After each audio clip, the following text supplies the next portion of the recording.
আজকে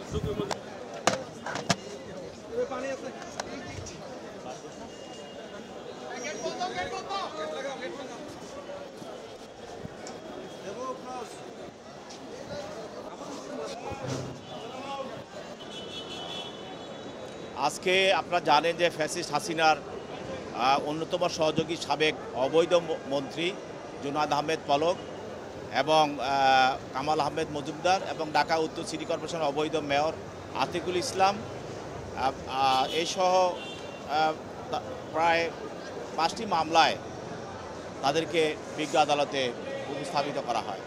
তার মধ্যে 4টি মামলায় আতিকুল ইসলাম, কামাল আহমেদ মজুমদার এবং জুনায়েদ আহমেদ পলককে 2টি মামলায় তাদেরকে গ্রেপ্তার দেখানো হয়।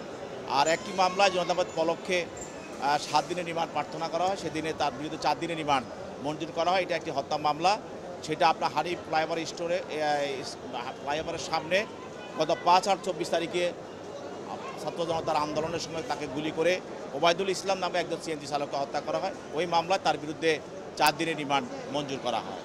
এছাড়াও কামাল আহমেদ মজুমদারের বিরুদ্ধে আরেকটি মামলায় তাকে সৌরাদেশ দেখানো হয়। সেটা হলো তার ছেলের বউ ডাক্তার ফারজানা আক্তার, তার বিরুদ্ধে একটি হত্যা প্রচেষ্টা এবং টাকা আত্মসাৎ এবং তাকে মারধরের একটা মামলা করা হয়। সেই মামলায় কামাল আহমেদ মজুমদার এবং তার স্ত্রী এবং তার আরেকটি অপর ছেলে এজার নামী আসামি, তাদের বিরুদ্ধেও এজার নামী আসামি, তাদের বিরুদ্ধে মামলাটি করা হয় তার ছেলের বউ।